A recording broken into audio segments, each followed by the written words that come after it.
Apresentador do programa e editor do site Automais. Mais de 500 mil de seguidores no TikTok e 90 mil seguidores no Instagram, 9 milhões de views por mês. Eu tenho o prazer de receber hoje, aqui no Mobcast, o jornalista e influenciador da área automotiva, João Brigato, um dos maiores talentos dessa nova geração. Vocês vão ver.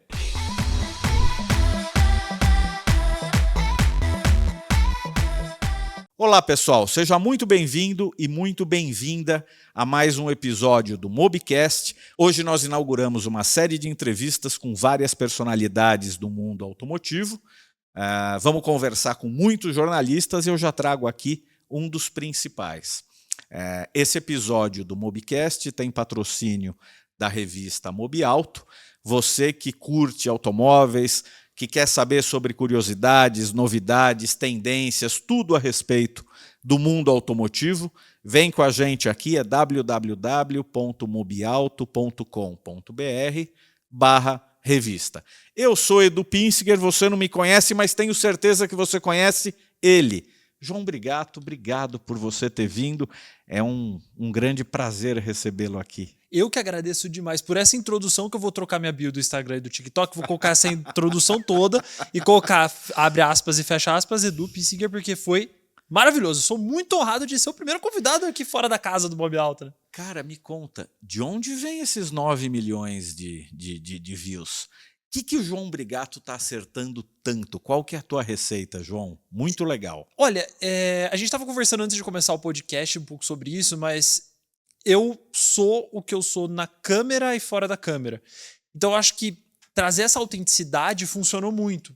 E eu tento ler o que as redes sociais as pessoas gostam. Então eu leio muitos comentários.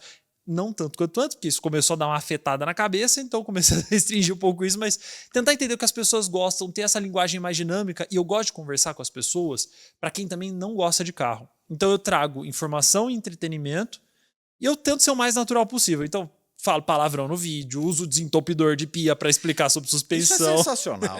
Melhor maneira, melhor, eu vou contar para vocês, procurem lá no perfil dele, se é que vocês já não viram, mas a melhor forma de explicar o funcionamento de uma suspensão ali para criticar os carros rebaixados, do qual eu compactuo totalmente.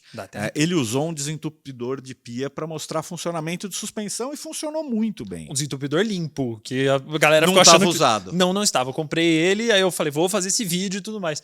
Mas é bem isso, é tentar trazer uma linguagem simples e bastante analogia para que as pessoas entendam o que eu estou falando. Carro é muito fácil, mas ao mesmo tempo a gente tem tanta coisa técnica, tanta minúcia, tanta coisinha que nós que estamos desse lado do setor sabemos, mas às vezes a pessoa que está do outro lado não sabe. Então eu quero explicar da maneira mais simples possível e também descomplicar o que é complicado. Então por isso que eu falei, pô, você vai rebaixar um carro, você vai ferrar a suspensão inteira do seu carro. Mostrei literalmente com o desentupidor os efeitos disso. João, quando eu comecei em 1900 preto e branco, nós tínhamos 2 ou 3, 4 revistas de carro, tinham alguns jornais, não existia nem internet. Programas de televisão só regionais, não tinha nenhum programa de TV nacional. A mídia era muito concentrada em muito poucos órgãos de imprensa. E eles eram absurdamente relevantes, portanto, pelo fato de serem poucos. Hoje tem muita coisa, tem muita gente, e muita gente boa. Sim. Falando sobre automóveis, escrevendo sobre automóveis. Vou te repetir a pergunta. Onde que está esse diferencial que você encontrou para ter um crescimento tão meteórico na tua audiência, para chegar a tanta gente num rápido espaço de tempo? E emendando já na pergunta, qual que é o segredo de ter crescido tanto no TikTok? Vamos falar especificamente de TikTok. Era uma rede social que ninguém do setor, que a gente fala que são os jornalistas, exploravam. A gente não tinha empresas que são as revistas, os sites, os programas, todo mundo não explorava o TikTok. Estava todo mundo no Instagram produzindo conteúdo para lá. Eu vi uma oportunidade de pegar o conteúdo que eu já fazia no meu Instagram e replicar no TikTok, que eram já 2 quadros que eu já tinha um relativo sucesso, que era o resumão, que eu mostro tudo sobre o carro. Na época eu fazia só até 1 minuto porque era a limitação do Reels do Instagram, e os 5 coisas, que eu mostro os 5 pontos positivos, 5 coisas irritantes dos carros. Que é um formato que eu não criei, é um formato que já existe há muito tempo. Existia escrito, existiu em vídeo, existiram de várias maneiras, mas como um vídeo na vertical, para as redes sociais ninguém fazia. Então eu acabei sendo o primeiro a mostrar isso. Eu fazia já no Instagram, tinha um sucesso ok, só que eu fui o primeiro jornalista a fazer um TikTok. E quando eu criei, eu peguei a onda crescendo. Então ali, sendo o primeiro, eu comecei a mostrar esse conteúdo e o negócio estourou. Eu rapidamente no TikTok, meu TikTok já ficou maior que o meu Instagram em questão de um mês e pouco. Até hoje, dá pra ver, né? 90 mil quase no Instagram e meio milhão no TikTok, a diferença é muito, muito grande, muito discrepante. Então eu fui apostando nesse tipo de vídeo que é pra pessoa ver e se informar de uma maneira rápida, mas natural. Muita gente faz até hoje, não no YouTube, mas nas redes sociais, praticamente lendo uma ficha técnica, não dando tanta opinião, querendo ser o mais isento possível. E eu dou minha opinião. Se eu acho que aquele material é uma porcaria, eu vou falar que é plástico, que é ruim, que isso é uma vergonha. E eu boto o dedo na ferida de algumas maneiras, só que não de um jeito que as montadoras já ficam bravas comigo. Já aconteceu uma vez, uma montadora ficar brava com 5 coisas, mas porque você só viu os pontos negativos, não os positivos. Mas eu mostro uma realidade ali. Isso é bom, isso é ruim, e as pessoas gostam por causa disso. E também a autenticidade, que é como eu falei. Eu sou eu mesmo por trás da câmera, na frente da câmera. Aquela pessoa que estão vendo no vídeo é a pessoa que um dia se encontrar aí na rua e forem conversar comigo, vou ser igual. Porque eu sou assim o tempo todo. Essa autenticidade e esse posicionamento um pouco mais crítico, até dá para a gente imaginar que muita gente possa ter, mas acho que, se você me permite, eu vejo um ponto um pouco diferente, avaliando o trabalho ou assistindo o trabalho que você faz, que é o fato de você ter a formação em comunicação. Você, antes de ser um influenciador, você é um jornalista. Então, essas críticas, elas sempre são feitas com embasamento muito grande. E isso hoje em redes sociais faz diferença, não faz? Muita, muita. E além de ser formado em jornalismo, eu sou formado em design de produto também. Então eu tenho 2 faculdades. Eu fiz jornalismo depois de me formar em design de produto, porque eu queria trabalhar com design automotivo. Vi que eu não tinha talento para isso. Mas quando eu faço uma crítica, eu sempre tenho um embasamento para tudo isso, justamente porque não adianta eu falar, sei lá, que esse copo aqui é um copo ruim porque eu não gostei. Eu tenho que explicar o porquê. Então, aquilo que eu tô criticando, e às vezes, principalmente quando eu ponho nos 5 coisas alguma coisa que é irritante, é porque eu usei aquele carro a semana inteira, aquilo me irritou, me encheu o saco, e por quê? Aí eu explico, isso aqui faz isso, isso e isso, é ruim por causa disso, disso, disso, e por que ele é ruim? E aí eu dou o exemplo pra pessoa. E a mesma coisa pro ponto positivo. Às vezes é uma coisinha besta, às vezes é uma coisinha pequena, mas que faz uma diferença gigante no dia a dia. Então, não adianta muita gente. Você falou, inclusive, que tem muitas publicações, muitas pessoas, mas tem muita gente que faz o trabalho do criticar pelo criticar. Isso dá muita audiência. Tem muita gente que critica por criticar, isso dá muita audiência. Mas não tem um embasamento de explicar o porquê aquilo é ruim, ou porquê aquilo não serve, ou porquê aquilo não é legal. O microfone aberto te dá a oportunidade de falar qualquer bobagem. Deu Né? palco pra maluco. E aí essa... Então, eu ia te perguntar a respeito da tua interatividade com o público, mas acho que cabe uma outra pergunta antes.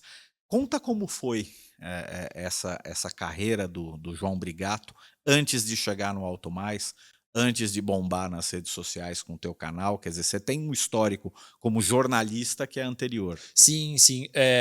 Eu não surgi ali do Auto Mais, eu já tive outros trabalhos. Eu comecei no Autópolis. Na verdade, sim. Grande Marcelo Queiroz, figura muito querida. Renato Aspromonte, que hoje está no Overboost, um abraço para o Renato também. Eu tinha um blogzinho que eu fazia algumas projeções na época do Orkut e tudo mais, e já escrevi uns textos. Eu, como sou cara de pau e já conheci o Renato daquela época, vi que ele estava trabalhando no Autópolis. Bati na porta dele e pedi um trabalho. E aí ele deu uma olhada nos textos e falou, não, vem aqui, a gente não ganha nenhum centavo, a gente só se diverte, pega carro e vai no evento, mas é isso que dá para fazer. Tá bom, é uma maneira de eu conseguir fazer alguma coisa diferente. Botar o pé lá dentro. Comecei ali, fiquei no Autópolis por um tempo. Quando eu finalizei a faculdade de design de produto, e eu já estava pendendo bastante já para seguir a carreira de jornalista, porque eu gostei muito disso, surgiu uma oportunidade na Karen Driver. O Lucas Itvai me contratou, eu fui trabalhar lá na Karen Driver, bem numa época que estava uma transição muito grande ali dentro, então foi rápida a minha passagem na Karen Driver. Depois ela entrou em declínio e aí a Autofácil fechou, a redação que era do Rio veio para São Paulo. Nesses cortes eu acabei saindo. Eu trabalhei por cerca de 6 meses numa agência de propaganda, produzindo conteúdo de background para Web Motors. Mas foi um período ali que eu fiquei pisando em ovos, tentando me recolocar no setor. E aí surgiu a oportunidade de trabalhar no iCarros. Eu estava fazendo jornalismo, surgiu a vaga de estagiário. E eu sempre fui muito amigo da Ana Maria Rinaldi. E aí eu mandei um e-mail para ela falando, estou me candidatando para a vaga. E no final eu coloquei, é sério? Porque eu já era repórter, eu estava dando um passo atrás virando estagiário. Fui trabalhar lá no iCarros. Foi até engraçado que quando ela fez entrevista, ela falou, ó, eu tenho que fingir que eu tô fazendo entrevista, porque eu já te conheço, já sei quem você é. Mas vamos ficar conversando fingindo que eu tô te testando aqui. Trabalhei lá no iCarros. Eu fiquei 1 ano como estagiário. Aí eu me mudei para São Paulo, porque eu sou de Campinas. Me mudei para São Paulo. Fiquei mais 1 ano e meio morando aqui. Voltei para Campinas no dia que eu me formei na faculdade. Minha mudança estava dentro do carro, porque eu não aguentava mais morar aqui em São Paulo. E fiquei lá por 3 anos. Saí do iCarros no meio da pandemia e fui para o Automais. E o engraçado é que no Automais eu entrei para cobrir a vaga que tinha sido aberta pelo Wagner Aquino. E era assim, você vai cuidar do site, vai fazer só o site, mais nada. Tá bom, por mim tudo bem. O site dava 12, 10 mil page views por mês. No primeiro mês eu trabalhando lá foi para 125. Em 1 ano a gente já estava batendo 1 milhão. Olha só. Hoje o site que já vai fazer 3 anos, em agosto vai fazer 3 anos que eu tô lá. A gente tá fazendo 3 milhões de page views por mês para mais, de média. O cresceu muito grande, muito rápido. Só que eu já testava, já peguei carro para testar, já fazia um teste por semana, eu sempre tive esse gosto de aparecer nos vídeos, de fazer vídeo e fazer as coisas na câmera. Então eu comecei a fazer coisas nas minhas redes sociais, porque lá sempre foi muito liberal. Lá é muito liberal no sentido de, tipo assim, Marcelo Santana e o Rodrigo Bochecha, que são os meus chefes lá, eles acreditam muito nas pessoas que estão trabalhando ali. Eu trabalhei com o Bochecha em 1900 e bolinha. Nossa! Bem lá atrás. Então você sabe como eles são, que são pessoas que acreditam no seu talento e façam o que você sabe fazer e dão liberdade para isso. Então eu comecei a produzir conteúdo com os carros que eu testava nas minhas redes sociais. Eles olharam e falaram, pô, mas tá legal isso aqui. Você tem uma cara legal pra câmera. Quer começar a fazer as coisas pro programa também? A câmera gosta de você. Acho que sim. E aí comecei a fazer coisas pro programa também. E foi evoluindo as coisas. Então, depois de um tempo, a gente criou o podcast.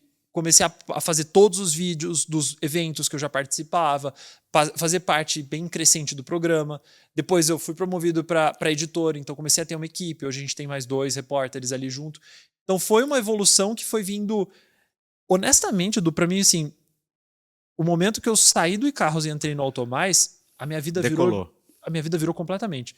Porque eu era extremamente repreendido lá dentro por ser eu mesmo e por querer fazer as coisas nas redes sociais. A hora que eu cheguei no Automais, o mundo virou assim. Seja você, faça o que você sabe fazer, faça as redes sociais e aí, bum, explodiu.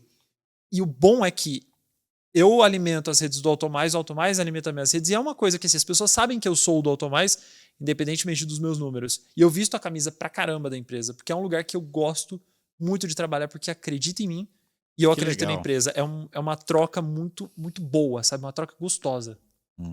Eu noto analisando, sendo teu seguidor nas tuas redes sociais, você tem uma interatividade muito grande com o teu público. Você, quer dizer, não tem um estagiário respondendo. Não, tudo as críticas, os elogios, quer dizer, como que é isso? Quantas horas por dia? Porque é muita coisa.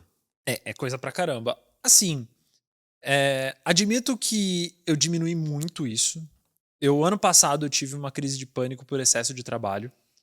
E eu gosto de falar sobre isso porque o nosso trabalho como jornalista é muito glamorizado. Sim. A gente sempre tá com um carro legal, a gente tá viajando pra tudo quanto é canto, mas o pessoal não vê que a gente perrengues, né? Tá acordando 4 horas da manhã pra viajar 500 quilômetros, pra trocar um carro no outro, pra gravar isso.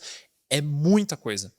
E eu me deixei levar por isso. Então eu deixei que o excesso de trabalho fosse acumulado, tanto de trabalho na empresa quanto trabalho nas redes sociais. Eu deixei isso acumular demais e me fez mal. Depois, no final desse ano, eu tive de novo um baquezinho em relação a isso. E eu diminui bastante. Hoje eu tento ter uma relação um pouco mais saudável. Eu não leio mais todos os comentários. Eu olho todos os directs, todo mundo que me manda eu olho, mas eu não respondo todo mundo, porque às vezes tem muita porcaria. Eu tento olhar o mínimo ali possível para ver se a casa tá em ordem. Mas é sempre aqueles momentos, sei lá, Eu tô escrevendo um texto, deu um bloqueio criativo, eu olho rapidinho, vejo se tá tudo certo. Às vezes estou no banheiro, dou uma olhadinha. Sempre aqueles momentos assim, um segundinho eu dou uma olhada e tento gerenciar isso. Mas realmente as redes sociais acabaram se tornando um segundo trabalho para mim. Hoje eu tento equalizar melhor as coisas. Então, algumas atribuições que eu tinha dentro do Automais e algumas coisas que eu queria abraçar para mim e eu peguei para fazer, eu comecei a distribuir mais, porque hoje, tendo um cargo de chefia, eu posso fazer isso. Então, eu começo a delegar as coisas. Estou aprendendo a fazer isso para não me atolar de coisa. E nas redes sociais também, eu abri mão de ler todos os comentários, responder tudo e parar de brigar com as pessoas também, porque eu fazia um pouco isso, principalmente quando falavam assuve. E aqui isso eu fico pistola. Fala assuve, eu fico bravo. Você comentou que o TikTok em um mês ultrapassou o Instagram. Foi muito Quer dizer, rápido. você hoje, nitidamente, você produz conteúdo pensando no TikTok e, eventualmente, você adapta para o Instagram. É isso? Mais ou menos. O TikTok tem mais liberdade de produção de conteúdo para algumas coisas. Eu tinha a limitação dos meus vídeos de 1 minuto e meio por causa do Reels. A partir do momento que o TikTok se tornou minha rede principal, eu demorei um tempo, mesmo tendo mais seguidores, para entender que ali era a minha rede principal. Eu passei a produzir pensando no TikTok e replico no Instagram. Então, o vídeo sai primeiro no TikTok, a minutagem do tempo dos vídeos é mais pensada para o TikTok do que para o Instagram. Só que no Instagram eu tenho conteúdos que não existem no TikTok. Então, por exemplo, toda semana eu posto uma foto da dianteira do carro junto comigo, que eu descrevo o que eu achei daquele carro mais ou menos, bem curto, mas para puxar a pessoa para ler a avaliação. Depois eu faço uma foto da traseira do carro e tem um texto sobre design, que é a minha formação também, então eu gosto de falar sobre isso. Também a gente vai falar disso. Também não tá no TikTok. E aí tem as caixinhas de perguntas que eu faço toda quinta, que não tá no TikTok, conteúdos de stories que não vão para lá. Então, existe ainda um cuidado para o Instagram de conteúdos que são exclusivos do Instagram, mas a prioridade se tornou o TikTok. Tudo tá nas duas. Os vídeos, os Reels estão nas duas, mas o TikTok recebe os vídeos primeiro. Já teve versões mais longas de vídeos que foram só para o TikTok e não foram para o Instagram, foram em versões mais curtas para o Instagram. É mais sobre a linguagem que a rede social preza. João, e dá para dizer que você está surfando essa onda do TikTok começar a ser visto de uma maneira muito mais corporativa até? Quer dizer, faz muito tempo que deixou de ser a rede de dancinha. Sim. Começou-se a olhar para o TikTok com um olhar muito mais responsável, e a produção de conteúdo naturalmente acompanhou isso. Você pegou uma boa carona nisso? Você acha que você teve sorte por pegar essa fase de transição? Eu acho que sim, eu peguei o momento certo. Que foi justamente esse crescimento, ninguém estava lá, eu peguei esse crescimento rápido do TikTok e eu cheguei a ter reunião com pessoas de dentro do TikTok explicando justamente isso. Eles não se enxergam, olha que engraçado, eles não se enxergam como rede social, eles são uma plataforma, para eles são uma plataforma. Instagram não é concorrente para eles, eles se enxergam como concorrentes de YouTube e de Netflix. Porque o TikTok nasceu como uma rede social de vídeos curtos. Hoje eles se veem como uma plataforma de vídeos, na qual eu crio um conteúdo ensinando algo que você vai ver, vai gostar, vai criar um conteúdo ensinando algo para outra pessoa e assim vai. Eles querem ser uma plataforma de ensino, em que as pessoas que estão ali dentro estão ensinando coisas para as outras. Tanto que a geração Z, hoje em dia, em vez de pesquisar coisa no Google, vai pesquisar no TikTok. Com certeza. E eles pesquisam lá. E lá a ferramenta de busca é muito boa. Eles pesquisam alguma coisa específica, tem um vídeo de algum criador de conteúdo explicando ali. E o próprio direcionamento do TikTok foi para isso, para pessoas ensinando pessoas. E até a dancinha é isso. Porque uma pessoa está ensinando a outra a dançar. Só que eles não querem que seja só isso. Por isso que criadores de conteúdo como eu, que entraram nessa transição do TikTok, acabaram sendo beneficiados por serem pessoas que estão ali ensinando coisa para as outras. Por isso que até os vídeos, às vezes, que eu ensino coisas, tem mais view do que os meus já tradicionais, como 5 coisas e o resumão. É nítido que a câmera gosta de você, você entende do assunto, você consegue equacionar uma dose sempre muito bem colocada de humor. Como que você desenvolveu essa linguagem? Quer dizer, com franqueza, você olha a audiência dos teus próprios vídeos para saber o que você repete, o que você evita? Ou você efetivamente vai fazendo o trabalho e esse formato que você tem hoje é consequência de todo esse tempo? Acho que são vários fatores. Eu não fico olhando número, quanto que o vídeo tá, a retenção, essas coisas. Não vou olhando. Mas eu meço bem a audiência. E eu vou tentando fazer algumas coisas para ver até onde o público gosta ou não. Então, por muito tempo eu não falei palavrão no vídeo. Quando eu comecei a falar, as pessoas não reagiram mal. Lógico, uma ou outra não gostou. E foi tranquilo, gente dando risada. Ultimamente, aconteceu sem querer de um vídeo. Eu tava gravando e minha mãe passou, que é a câmera-mãe, que ela me ajuda a gravar os vídeos, ela passou no fundo e se escondeu. É o apelido dela, câmera-mãe. Que ela me ajuda a gravar os vídeos, né? Ela passou no fundo sem querer e eu não tinha percebido. E postei isso, virou um fenômeno. A galera amou ela passando no fundo e deu risada. Agora, na hora que eu vou gravar, eu tento pegar ela desprevenida e gravar ela. Então, existem algumas coisas que eu sinto a resposta do público, e existem algumas coisas que eu vou adaptando. O vídeo, no ano passado eu fui para o Paraguai para comprar uma GoPro para gravar vídeo dirigindo o carro. Os primeiros vídeos fazendo isso não foram bem. E eu falei, putz, investi uma grana para fazer um negócio diferente e não tá legal. Só que foi um formato que depois de um tempo pegou. E aí eu percebi que é um formato que assim, não dá view no começo, depois ele vai dando view. Não é o meu formato mais consagrado, mas ele fechou e complementou legal. Então, eu tento entender algumas coisas do público, eu leio o que eles pedem, eu vejo o que eles pedem, algumas coisas eu adapto, algumas coisas eu faço, algumas coisas eu mudo. Eu pego os feedbacks deles. Até um dos mais recentes foi trocar a cor da legenda dos pontos positivos que estavam verde muito claro para um mais escuro que as pessoas não estavam enxergando direito. Mas também tem muito do meu feeling de eu vou fazer isso aqui porque eu acredito nisso aqui. Às vezes eu faço uma vez, não dá certo, eu apago, finjo demência. Às vezes eu faço algumas vezes até o negócio engrenar. Então, vai muito de sentir. Tem um pouco de métrica ali, mas é mais do... Eu quero fazer um negócio que eu acredito. Não adianta fazer um negócio que não tem nada a ver comigo.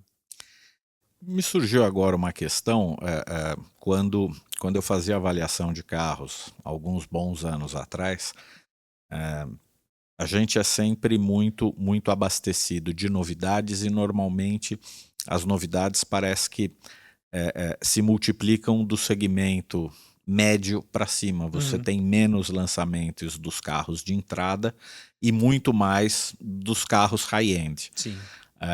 A gente se acostuma a andar com bons carros, a gente se acostuma a testar carros importados e etc. Você imagina que isso de alguma maneira te torne muito mais crítico para falar de um Onix, para falar de um Peugeot 208, para falar de um Polo, ou você toma esse cuidado quando você vai avaliar um carro que verdadeiramente é o que o brasileiro compra em grandes volumes, para não ser justo, para não ser rigoroso demais? Falo da minha visão particular em relação a isso. É o contrário. A partir do momento que eu testei um monte de carro de luxo, eu lembro do dia que virou essa chavinha pra mim. Quando você começa a ter contato com muito carro de luxo, perde aquele óculos rosa lindo, maravilhoso, que a marca de luxo faz só carro muito foda. Não, eles erram. E às vezes erram mais do que a marca generalista. Eu lembro até hoje quando aconteceu isso. Eu já tinha testado alguns carros, eu peguei um Q3 da geração anterior. Eu entrei nele e falei, mas não é tudo isso. Tem um monte de coisa errada. Olha esse comando igual do Gol, o ar-condicionado aqui embaixo não faz sentido. Ali eu entendi que quebrou uma barreira dentro de mim, que é aquela ilusão de, meu Deus, esse carro custa R$1 milhão. Ele pode ser um carro péssimo. Não é porque ele custa R$1 milhão, não é porque ele tem um logo de uma marca de luxo, não é porque ele tem um negócio que o torna um carro sofisticado, que ele é muito bom. Quando eu passo para os carros de entrada, isso também me ajudou a enxergar cada um do seu quadrado. Sim. Já existiu eu não esqueço nunca dessa transição. Eu tava com um C63 AMG numa semana, troquei ele para um Kwid. E eu não teve aquele impacto de, meu Deus, nossa, eu tô de Kwid agora. Não, você troca ali umas chavinhas na cabeça e fala, beleza, o que o Kwid tem contra ele? Ah, isso. Então, eu analiso dentro desse quadrado. Mas aí quando você pega muito carro de luxo, e até tá coincidência, esse começo de ano tá muito carro de luxo que eu tô pegando, você começa a conseguir enxergar as coisas. E é legal que pessoas à minha volta, que convivem comigo, que andam nesses carros o tempo todo, também já perderam esse óculos rosa da marca de luxo. E eu fico muito bravo quando as pessoas ficam comentando nas redes sociais. Ah, porque... Não estou criticando a marca em específico, mas é porque recentemente eu publiquei 2 vídeos de Mercedes, que foi um Classe C e um EQS. O pessoal, Mercedes é Mercedes. Pô, mas o banco de couro do Classe C é pior do que o banco de um Polo. E a pessoa não enxerga isso. A lateral do console era toda de plástico. Um plástico bem vídeo. ruim. E assim, o carro é fantástico, porque ele tem suas coisas positivas, mas tem umas mancadas ali que uma pessoa que tá deslumbrada pela marca de luxo não vai enxergar. E eu, como já se tornou rotina isso pra mim, eu enxergo essas coisas. E é legal. A rotina, o trabalho do jornalista especializado em automóveis tem essas coisas curiosas. Você disse do Mercedes. É um C63 para um Kwid. No meu caso, foi um de uma S600, aquela que ainda tinha motor V12, uma classe S da Mercedes. Eu saí de manhã de casa e voltei de Kombi. É muito mágico isso. E o porteiro do edifício que eu morava gostava de carro, sempre estava olhando. Ele não resistiu e me conta que loja é essa que você trabalha, que tem classe S e Kombi ao mesmo tempo. Aí expliquei para ele, não sei o quê, acabei ficando até amigo dele, mas é curioso isso, né? Se você não tiver cuidado, você... Ok, no teu caso você desenvolveu até esse rigor, que é bem bacana, com os carros premium. É porque carro é carro, independentemente de que carro a gente está avaliando, você tem que enxergar ele dentro do seu quadrado. Eu não vou nunca comparar um C63 com um Kwid. Claro. E vice-versa. Eu não vou esperar de um C63 coisas que o Kwid faz e vice-versa. Então por isso que tem que ter esse cuidado muito grande. E essa curiosidade de as pessoas ficarem muito... tentando entender nosso trabalho. Uma vez perguntava para minha avó, porque eu parava o carro na vaga do prédio dela antigamente, se eu mexia com entorpecente, porque cada hora era um carro diferente. E essa curiosidade o pessoal gera, fala assim, nossa, deve ser muito animal você pegar um carro diferente por semana. É muito animal, mas é normal, é parte do meu trabalho. Então, é a parte glamourosa do trabalho? Claro que é. Mas ela passa logo, você tem razão. É normal, se torna uma rotina. E eu fico... Existem alguns carros que a gente, em geral, fica uma semana com os carros. Tem carro, eu sempre troco de segunda, tem carro que na sexta-feira eu já tô enjoado dele, eu quero trocar ele logo. Ou porque eu tô animado que o carro de segunda-feira eu ainda não andei e tô curioso para andar nele, ou porque aquele carro é um saco e eu já me enchi dele. Me fala agora da tua formação em design. Que isso, acho que é até previsível, o que contribui, te qualifica muito mais para fazer uma avaliação de um pacote estético, de uma reestilização, de um design como um todo. Mas fala você, onde que te ajuda? O legal é que muita gente pensa que design é só visual, porque convencionou-se no Brasil a dizer que design e desenho é a mesma coisa, mas não é. O design ele está todo envolvido na criação daquele produto. Ele é o certo talvez seria usar o termo projetista, porque você pensa que material vai ser usado, qual vai ser a função, ergonomia, que é muito... A ergonomia é a relação da pessoa com aquele objeto que ela está usando. Se é fácil ou difícil de ser produzido, de ser estampado, tem tudo isso. Tem muitos fatores, muitos fatores ali dentro. E principalmente o planejamento daquele produto. O que me ajudou na formação de design para trazer para o jornalismo é pensar no negócio com um olhar de fora. Então eu não estou olhando para aquele carro só que material que está sendo usado ali, qual é a cor que está usando, que visual, mas onde ele está inserido ali dentro? Ele faz sentido dentro de uma linha inteira de uma montadora? Ele faz sentido dentro daquele segmento? Aquele material que foi usado naquele carro faz sentido para ele ou isso foi economia de custo porca da montadora?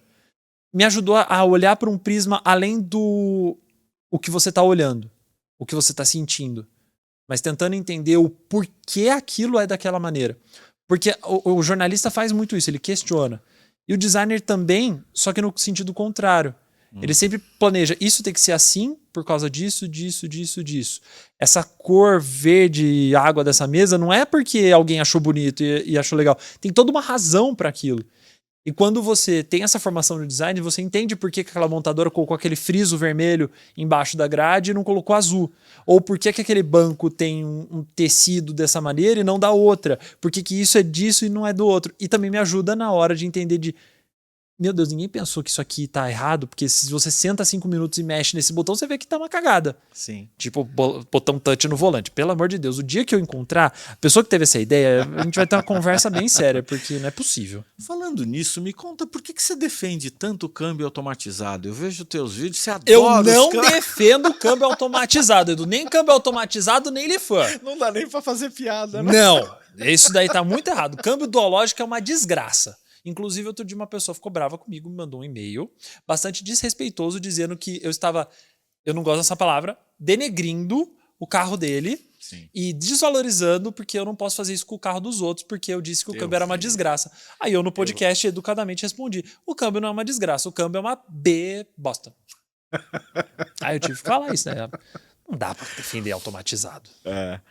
João, você mencionou um tempinho agora atrás que uma vez uma montadora ficou relativamente descontente. Relativamente não foi, ficaram bem pistola. Então, mas esse tipo de truculência, se é que o assunto foi tratado dessa forma, Foi. ainda existe? Existiu por uma falha na comunicação. O que acontece? Os 5 coisas, eu falo 5 pontos positivos e 5 coisas irritantes dos carros. No meu perfil, o vídeo vai inteiro. No do Automais, por questão de Instagram, a responsável pelas redes sociais lá nossa, ela pega e posta os 5 positivos em um vídeo, Sei. os 5 negativos em outro vídeo. O pessoal dessa marca viu só os negativos, porque a quantidade de views estava bem discrepante. Os negativos estavam com triplo de visualização. E só viram essa parte do vídeo. E eu tava marcado um carro dessa mesma marca para uma... Na semana seguinte eu ia fazer uma viagem, uma pauta com esse carro. Ficaram pistola, falaram que queriam desmarcar o carro, que não sei o que, falaram um monte. O assessor dessa marca me ligou, conversou comigo que ele tava tentando negociar as coisas, porque foi o pessoal do marketing que não gostou. Ele tentou... Não seria pôr panos quentes, mas tentou dar uma acalmada. Contemporizar, tentou trabalho entender a de situação. assessor. Aí eu expliquei pra ele, ele falou, não, vamos marcar uma reunião com eles e aí você conversa. Eu tava no evento de uma outra montadora, tive que fazer essa reunião com eles. Aí eu expliquei, isso é uma limitação da rede social. No meu perfil, se você olhar, tem o positivo, tem o negativo. Se você olhar no do Automais, tem os 2 vídeos, mas estão separados. E assim, era uma marca que tava começando ainda. E eu falei, gente, eu defendo pra caramba a marca de vocês, porque vocês estão fazendo carros muito bons. E olha, lê a minha avaliação desse carro. Vê o vídeo que eu fiz dele. Existem as críticas? Existem, mas você tem um saldo muito mais positivo do que negativo sobre esse carro. Claro, eu não posso só falar bem e falar mal. Existe um conteúdo, todo um universo de conteúdos ali. Vocês estão vendo um vídeo de 1 minuto e meio e estão tirando uma conclusão sobre tudo o outro, ignorando a avaliação, ignorando a parte positiva, ignorando os outros vídeos que eu fiz sobre esse carro. Eles entenderam, até pediram desculpas e ficaram super empolgados com os meus conteúdos e falaram, não, o carro pra você tá super marcado, que não sei o quê. Hoje em dia é uma marca que eu tenho bastante moral lá dentro. Então foi assim, uma falha de comunicação que gerou um ruído negativo. Teve uma outra marca que, por causa de um ponto negativo de um carro que eu mostrei, era uma marca de luxo, era um negócio esdrúxulo de ruim, isso foi levado pra matriz sobre esse ponto negativo e eles alteraram esse negócio. Olha que legal. O engenheiro da marca no Brasil me falou sobre isso. Eu falei, caramba, eu não imaginei nunca que teria um impacto desse. Falei, sim, eu cheguei com esse vídeo, mostrei pra matriz, eu falei, olha que porcaria que a gente tá fazendo. Estão criticando isso. Não dá pra um carro desse valor ter um negócio desses. Eles concordaram e trocaram. Acho que cabe aqui contar muito rapidamente como que é a rotina de trabalho. O João acabou de mencionar que estava no evento da marca X e foi acionado pela marca Y. Acho que a rotina do jornalista especializado em automóveis é legal contar. Quer dizer, você basicamente avalia um carro por semana. Você já falou que vem a São Paulo toda segunda-feira, devolve um carro, pega outro, volta para Campinas. E durante essa semana que você está com o carro, eventualmente tem 1, 2, 3, 4 eventos, um por dia. Então você até faz a avaliação desse carro para os teus canais ou para o próprio Automais, cumprindo exatamente esses deslocamentos para outros eventos. É isso, basicamente, a tua rotina é essa. É engraçado que a nossa vida não tem rotina. Chegou semana antes do carnaval, eu juro pra você, eu tava lá na redação, porque a gente faz o podcast ao vivo segunda-feira no canal do Automais. Em questão de meia hora, te juro, Edu, minha vida mudou completamente. Eu tinha uma gravação marcada pra um dia, teve que trocar pro outro. Tinha um evento que surgiu do nada. Aí vieram 2 carros, um inclusive que vai ser lançado ainda, vão me emprestar antes. Tive que arrumar a gravação pra eles. Virou tudo de ponta cabeça. A rotina normal, entre aspas, seria numa segunda-feira eu venho pra cá, troco de carro, gravo o podcast, volto pra casa. No resto da semana eu trabalho em casa, a gente faz home office lá. escrevendo as notas. Aí eu, em geral, na sexta-feira eu gravo os vídeos do carro, 5 coisas e o resumão eu já gravo, e o vídeo pro canal do Automais já gravo na sexta-feira. E aí, quando tem evento, eu pego esse carro que eu tô testando e vou até o evento. A não ser se é rodízio dele aqui em São Paulo, eu pego meu carro. Mas eu vou usando o carro no meu dia a dia. Então eu vou pra academia com ele, eu faço uma viagem, eu vou no mercado, eu faço tudo com aquele carro. Tanto que o meu carro mesmo fica na casa da minha mãe. E eu pego ele só quando eu preciso, porque eu só tenho uma vaga de garagem também. E essa rotina de usar o carro no dia a dia pra sentir ele. E às vezes acontece uma coisa atropelando a outra. Eu vindo pra cá hoje, eu tive uma reunião dirigindo. Eu tava numa chamada, lógico que eu deixei o celular no canto, usei o Bluetooth, dirigindo tendo uma chamada de vídeo. Então, às vezes acontece isso, é uma coisa atropelando a outra. É uma gravação no mesmo dia que tem um evento. É uma reunião no final de uma gravação. É vindo para São Paulo, gravando coisa, fazendo... É uma loucura. Tem uns surtos no meio também, mas faz parte. Tem, né? Ah, tem que ter, né? A gente é ser humano ainda, né? O pessoal não vê as coisas, mas dá uns surtos no meio. Não, legal. Vamos partir agora pro o quadro mais aguardado do mundo. Tem quase a mesma audiência que João Brigato no TikTok, chamado Conta pro Tio. A gente vai brincar aqui de tio Edu Gabrielo ou tio Edu Porchat, depende da tua geração, você vai se identificar com Marília Gabriela ou com Fábio Porchat, mas a história, então, é o Conta pro Tio. Eu já amei o Conta pro nome. Tio. O primeiro carro que eu guiei foi o... Peugeot 206 Feline 1.6, com todos os opcionais que ele tinha, inclusive ar digital, só não tinha... Não, tinha tudo, ele tinha tudo. Isso foi quando Quando eu tinha 16 anos. Joãozinho, com 16 anos, estreou num 206. Porque minha mãe aprendeu a dirigir. E apesar disso, deu certo, né? Deu. O carro tava com mais de 180 mil quilômetros rodados e tava Não, inteiro. deu certo o João. Ah, deu certo. Mas por que isso aconteceu? Minha mãe aprendeu a dirigir com 7 anos de idade, roubando o Fusca do meu avô. E eu sempre amei carro a vida inteira. E nessa época meu pai tinha sido 206, minha tia morava num condomínio fechado. Um dia minha mãe virou e falou: vamos roubar o carro do seu pai pra você aprender a dirigir? E aí eu aprendi a dirigir nesse 206.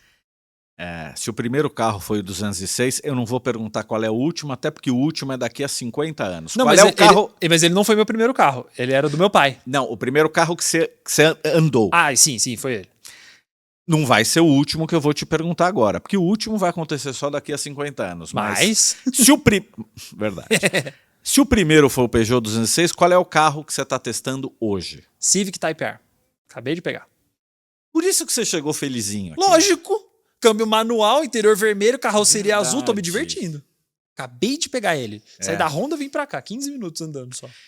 E o carro que eu nunca guiei, mas eu vou chegar lá, é o... Mazda Miata ND. Eu amo o Miata. Consegui Olha dirigir a só. primeira geração, com motor 1.6 e 1.8. Consegui dirigir a segunda geração, consegui dirigir a terceira. Tudo graças ao meu amigo Maurício Garcia do Alma Automotiva, que reuniu esses carros, porque eu sempre tive uma paixão gigantesca pelo Miata. Que legal. Mas eu não... testei Miata lá nos anos 90. Esse carro é muito... É do caralho. Mas eu não consegui dirigir a geração atual, que é a minha preferida. A inspiração para eu me apaixonar por carros, quando o Joãozinho era pequenininho, qual foi? Doutora Marli Brigato, minha mãe. Qual carro? Ela... Que te fez se apaixonar, a tua mãe te influenciou. Mas qual foi o carro que te fez apaixonar pelo tema? Não teve um carro específico, porque minha vida sempre foi muito envolvida com carro. Meu avô, que eu não cheguei a conhecer, teve oficina de carro. Minha mãe sempre foi uma entusiasta de carro. Meu pai também. Eu fui alfabetizado com 4 rodas. Eu, com 4 anos, estava lendo 4 rodas. Eu mal também. sabia falar, já queria falar de carro. Eu também. Então, eu não tive um carro que me fez apaixonar por carro. Eu tive carros que me fizeram apaixonar por esse mundo. O dia que eu sentar aí nessa posição, eu vou dizer que foi o Passat TS 77. Foi a minha primeira paixão. Acho que eu comecei a tremer com essa porra toda por conta de Passat TS. O teste que eu fiz que mais bombou no canal foi com o... Que mais bombou especificamente no TikTok foi os 5 coisas da Ram 1500 Rebel. Acho que deu 2 milhões e pouco. Olha só. Uma coisa assim. E o que mais fracassou, ou, em atenção a Priscilinha, que é a minha esposa, que disse que eu preciso ser moderninho, então eu vou mudar a pergunta. O que mais flopou no canal foi o... Nossa, não vou saber. É porque eu não fico olhando o número de views e eles vão crescendo ao longo do tempo. Não vou Não vou lembrar de número assim qual que flopou. Mas tiveram alguns que floparam. Um que você esperava muito e de repente não virou. Deixa eu abrir aqui. Vou abrir aqui. Um segundo Abre que eu aí, vejo vamos aqui. ver. Eu consigo ver algum que eu desencanei. Eu achei que ia bem e não foi tão bem assim. Cadê aqui? Rampage. Olha, Rampage Rebel. A RT foi super bem, a Rebel foi muito mal. Eu passei o que final de ano com interessante. ela. Achei que ela ia bem. Acabei de ver os números dela, tá uma flopada. Caiu um montão de dinheiro na minha conta e eu posso comprar um carro antigo. Qual será? Mazda Miata. Você já tinha respondido, Lógico. é verdade. E qual nunca seria? Lifan. Mas o Lifan não é antigo, fala do antigo. Não, eu não gosto de carro antigo. Olha Não que gosto de legal. carro antigo. Só abriria mão por causa do Miata porque gosto muito. Mas assim, zero tara por carro antigo. Zero.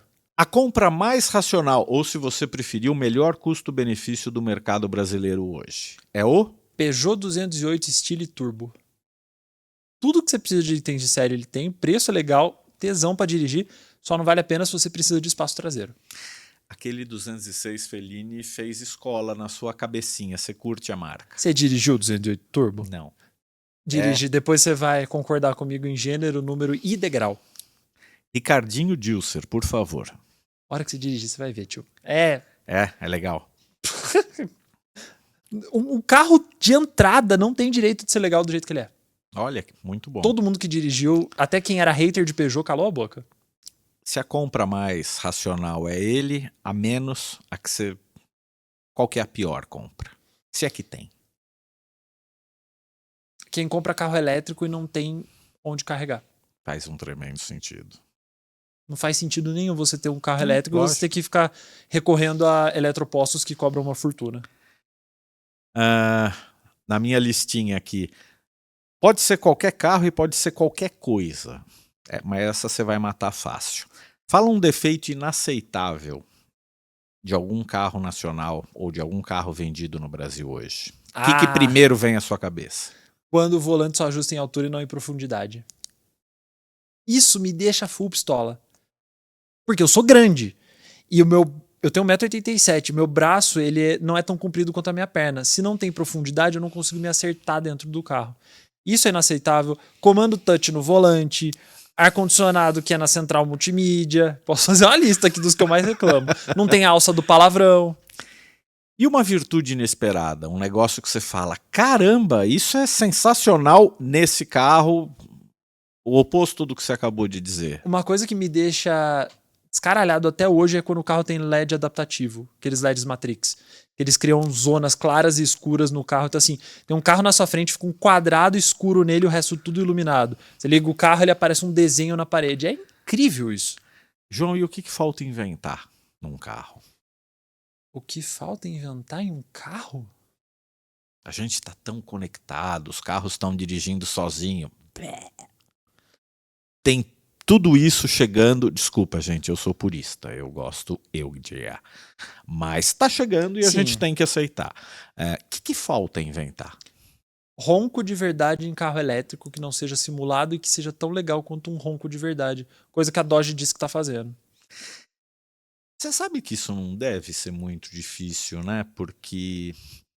O motor elétrico faz um barulho, né? Não, mas assim, você pode emular isso eletronicamente. Você pode ter um potenciômetro ligado no acelerador do carro que vai produzindo... É interessante. Mas falo de isso. som natural. De alguma maneira conseguir fazer com que o som produzido pelo motor elétrico seja verdadeiro. Não um amplificador, não um som simulado. Por exemplo, o Audi RS e-tron GT, ele tem um som simulado que é muito legal. Mas você sabe que é simulado. 500 Abarth também tem um som simulado sensacional, mas é simulado. Então, tornar a experiência do carro elétrico, que a única coisa que falta é isso. É um barulho, porque a gente gosta de barulho. Mas um barulho que seja real, não simulado. Pensando agora, ou falando agora da tua carreira, onde eu quero chegar? Honestamente, onde eu quero chegar, e eu venho batalhando muito para isso, eu quero que tanto eu quanto o Automais sejam aqueles lá que quando os assessores vão fazer a listinha de evento, que vai ter 3 4 vagas para ir para um evento lá fora, que eu esteja nesse grupo. Então eu trabalho que o Automais seja gigante e que eu seja gigante para que chegue nesse lugar. E não é questão de, porque eu quero viajar de graça. Não. É porque quem vai para esses lugares são os fodas do setor. São as pessoas mais importantes. Então eu quero que o meu nome e o nome do Automais estejam na lista dos mais importantes. Por isso que eu faço o meu trabalho com tanto afinco, com tanta vontade, meu trabalho tanto no Automais quanto nas minhas redes sociais, para isso. Para que os caras, na hora que fizerem a listinha, o meu nome esteja ali. No dia que tudo isso e muito mais, porque você merece, o trabalho que você faz é incrível, mas Obrigado. No dia que tudo isso acontecer, que carro que você vai estar guiando? Aí estamos falando de sonho. Talvez meu Renegade. Porque eu quero que isso seja a curto prazo. E eu não pretendo trocar o Renegade tão cedo. Então, muda. Qual que é o teu sonho o teu sonho automotivo? Mazda Qual que Miata ND. É mesmo? Juro. Se eu tiver um dia uma grana sobrando e importar não seja tão caro, eu juro que eu trago um pro Brasil. Um ND vermelho com o teto fixo, o RF. Juro. Muito bom, senhoras e senhores, nosso podcast vai chegando ao fim. Eu quero agradecer a sua audiência que ficou conosco acompanhando esse papo que para mim foi incrível, foi muito legal. Eu estou no meio automotivo há mais de 30 anos, provavelmente a idade dele, quando ele nasceu eu estava começando já a trabalhar nisso, e eu posso dizer sem nenhum tipo de média que é realmente um dos caras mais talentosos, mais profissionais, que mais conhecem do assunto. João Brigato, obrigado pela tua presença. Eu que agradeço demais. E você falou de idade, eu vou fazer 30 esse ano. Então, ele tem de idade o que eu tenho de profissão. Nosso Mobcast você assiste no YouTube ou no Spotify. Toda terça-feira, episódio novo no ar. Começa a seguir a gente, ativa o sininho e compartilha com aquela pessoa que você sabe que curte automóveis, e também com quem não curte, também avisa, porque a gente vai ficar muito feliz e vai continuar trazendo figuras tão queridas quanto esse cara aqui. Obrigado, João. Eu que agradeço demais por participar aqui, também por esses elogios. Eu vou botar aquela sua descrição na minha bio, hein? Porque eu gostei. Ela merece, não. Merece, pode colocar. Obrigadão. Valeu. Demais. Pessoal, obrigado. Até a próxima.